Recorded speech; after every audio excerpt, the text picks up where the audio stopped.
Hello everyone, today we are going to discuss types of motion.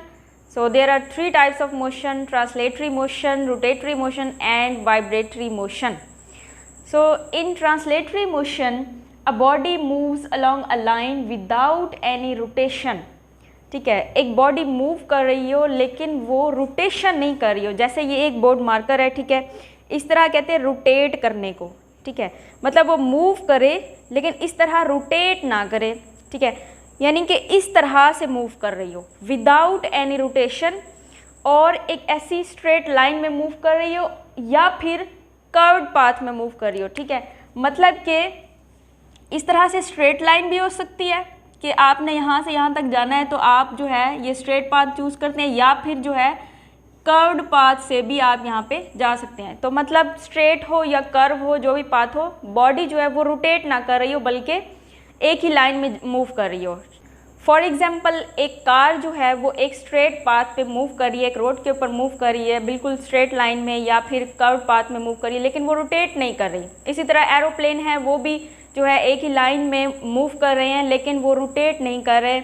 इसी तरह जो Ferris wheel होते हैं वो भी ट्रांसलेटरी मोशन कर रहे होते हैं। जो उसमें बैठे होते हैं राइडर्स, उनकी जो भी बॉक्सेस होते हैं, डोलियाँ जो होती हैं, वो पहले एक मूव करती हैं फिर दूसरी, यानी कि वो आप नीचे हो जाते हैं, फिर इसी तरह आपके ऊपर एक और आ जाती है। तो मतलब वो भी स्टेप बाय स्टेप होती है। ट्रांसलेटरी जो है वो ट्रांसलेट से लिया गया है, यानी कि एक से दूसरी जगह पे शिफ्ट हो जाना, मुंतकिल हो जाना, एक जगह से दूसरी जगह पहुंचना, ट्रांसलेट हो जाना। जिस तरह हम कहते हैं कि हमने उर्दू से इंग्लिश में ट्रांसलेट किया, इंग्लिश से उर्दू में या अरबिक में, इस तरह से ट्रांसलेट करना, तो इसका मतलब यही है कि एक जगह से दूसरी जगह जो है ट्रांसलेट कर जाना।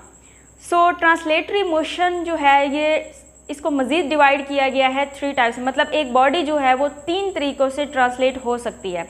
फर्स्ट टाइप है linear motion, second circular motion and third random motion.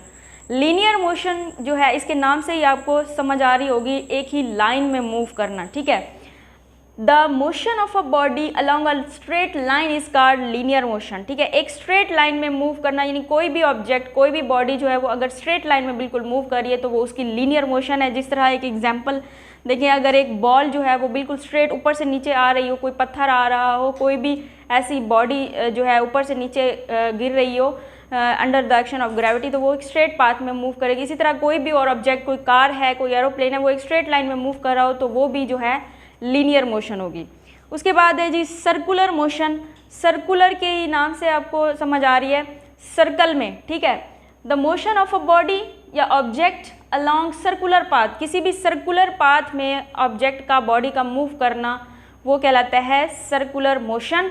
जैसा कि अगर आप एक पत्थर को, एक स्टोन को जो है एक रस्सी से बांध के उसको इस तरह से मूव करवाना स्टार्ट कर दे तो वो सर्कुलर मोशन में मूव करना स्टार्ट कर देगा। आपकी इस फिंगर के अराउंड जो है वो मूव करना स्टार्ट कर देगा। इसी तरह जो टॉय ट्रेन होती है बच्चों की, उसका एक ट्रैक बना हुआ होता है और फिर जो है उसमें गाड़ी को मूव करवा रहे होते बच्चे। इसी तरह जो है motion of earth around sun and motion of moon around earth, जो सन के अराउंड जो है ज़मीन की मोशन है, इस तरह से जो ज़मीन मोशन कर रही है सन के अराउंड, ठीक है, वो मोशन भी सर्कुलर मोशन। और इसी तरह चांद जो ज़मीन के अराउंड मूव कर रहा है वो भी सर्कुलर मोशन में ही मूव कर रहे हैं। नेक्स्ट है रैंडम मोशन। रैंडम मोशन जो है ये इरेगुलर या फिर जो है डिसऑर्डर मोशन जो है वो रैंडम मोशन होती है। The disorder or irregular motion of an object. Disorder या इरेगुलर का मतलब है बेतरतीब सी मोशन, जिसकी कोई तरतीब ना हो, डिसऑर्डर्ड हो। ठीक है, उसका कोई ऑर्डर ना हो, तरतीब ना हो, इरेगुलर हो, उसको हम रैंडम मोशन कहेंगे। सो इसमें जो है जितने भी इंसेक्ट्स आते हैं वो जो है रैंडम मोशन कर रहे होते हैं। कोई आंट होती है या बटरफ्लाई होती है, तो इनकी मोशन कोई भी स्ट्रेट पाथ में नहीं होती, कभी कहाँ तो कभी कहाँ। इसी तरह एयर पार्टिकल्स जो हैं वो भी रैंडमली मूव कर रहे होते हैं। जितनी भी गैसेस हैं, अगर किसी बैलून में आप गैस को फिल करके उसे छोड़ दें तो वो भी तरतीब सा मूव करेगा, इरेगुलर मूव करेगा उसमें से जब जो है एयर बाहर निकलेगी। तो ये जो है ये रैंडम मोशन है। सारे जितने इंसेक्ट्स हो गए, एयर पार्टिकल हो गए, गैसेस हो गई। अब हम बात करते हैं रोटेटरी मोशन की। सो स्टूडेंट्स, रोटेटरी मोशन जो है, the spinning motion of an object about its axis is called rotatory motion. Spinning motion जो है ऐसी मोशन होती है जो कि बॉडी जो है अपने अराउंड मूव करती है, ठीक है। यानी कि जैसे अर्थ है, अर्थ की दो मोशन होती है, एक तो सर्कुलर जो कि वो सन के अराउंड मूव कर रही है, दूसरा वो जो अपने अराउंड मूव कर रही है, ठीक है। मतलब इस तरह से कि बॉडी जो है वो अपने अराउंड मूव करे, ठीक है, अपने एक्सिस के अराउंड। ऐसा एक्सिस, ऐसी लाइन जो कि उस ऑब्जेक्ट के अंदर से पास हो रही हो, वो उसका एक्सिस होता है, ठीक है। जैसे कि आप इस व्हील को देखें, जो गाड़ियों का साइकिल का पहिया जो होता है, तो वो जो मूव कर रहा होता है इस तरीके से, तो वो एक लाइन के अलोंग मूव कर रहा होता है। वो लाइन, वो एक्सिस जो उसके अंदर से पास हो रहा हो, तो उसके अराउंड ही मूव कर रहा होता है, अपनी इस दरमियान वाली पोजीशन से अराउंड मूव कर रहा होता है। इसी तरह जो टॉप होता है, जो लट्टू, उसको अगर आप हाथ से पकड़ के ऐसे घुमाते हैं तो वो एक फिक्स्ड पोजीशन, यानी कि जो उसके दरमियान से एक लाइन पास हो रही हो, उसके अराउंड मूव करता रहता है। यानी इस तरीके से उसकी मोशन होती है कि वो अपने एक्सिस के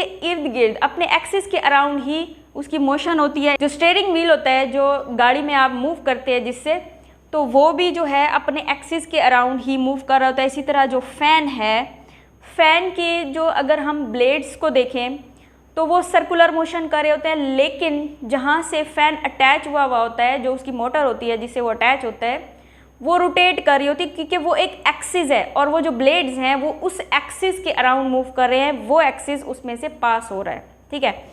सो फुटबॉल को अगर हम अपनी फिंगर पे जो है स्पिन करवाते हैं, तो जो प्लेयर्स होते हैं वो स्पिन करवाते हैं, तो वो यहाँ पे घूमती रहती है, ठीक है।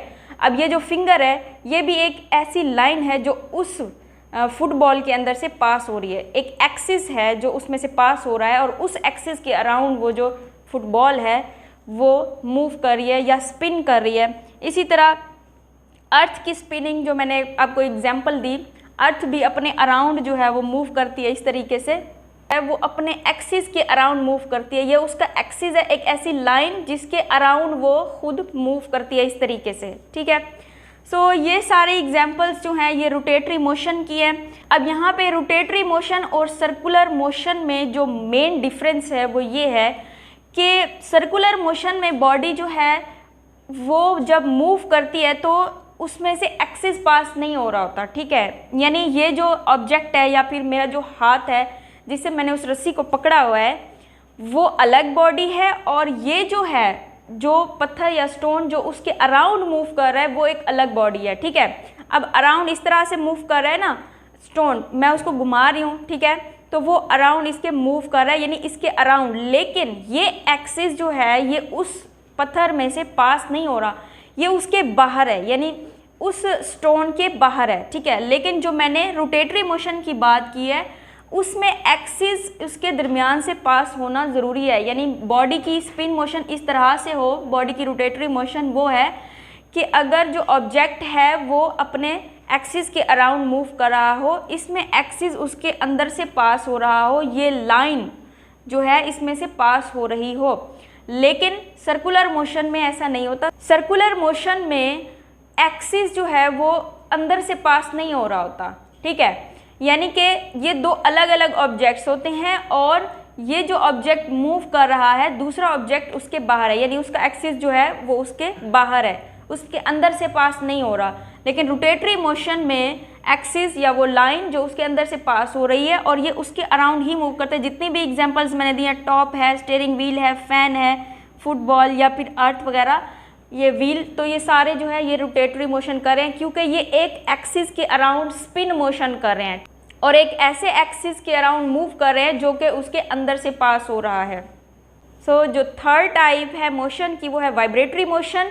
To and fro motion of a body about its mean position is called vibratory motion, ठीक है। यानी कि आगे पीछे, टू एंड फ्रो का मतलब है आगे पीछे मूव करना, वो मोशन जो टू एंड फ्रो हो और बॉडी जो है अपने मेन पोजीशन के अराउंड मूव कर रही हो। जैसे कि एक पेंडुलम ऑफ क्लॉक, जो क्लॉक का पेंडुलम होता है, या फिर किसी बॉल को, किसी पत्थर को अगर हम इस जो है स्टैंड से बांध के इसको दीवार के साथ लटका दें तो क्या होता है कि ये यहाँ पे रेस्ट में है, ठीक है, इस पे एक्ट करने वाली सारी फोर्सेस ज़ीरो हैं, तो ये इसकी ओपोजिशन है। अगर मैं इसको उठा के यहाँ पे लेके जाती हूँ, ठीक है, फिर मैंने इसको यहाँ पे छोड़ दिया, तो ये जो है इस तरह से मूव करना स्टार्ट कर देगा, मतलब इस पॉइंट से लेके इस पॉइंट तक जाएगा, फिर यहाँ से वापस यहाँ तक। तो मतलब ये जो पॉइंट है उसका मिडल पॉइंट, ओ पॉइंट, इसमें से वो ज़रूर पास होगा। यही इसकी मेन पोजीशन है, यानी कि पोजीशन ए से लेके ओ तक, फिर ओ से बी तक, फिर बी से ओ, फिर ओ से।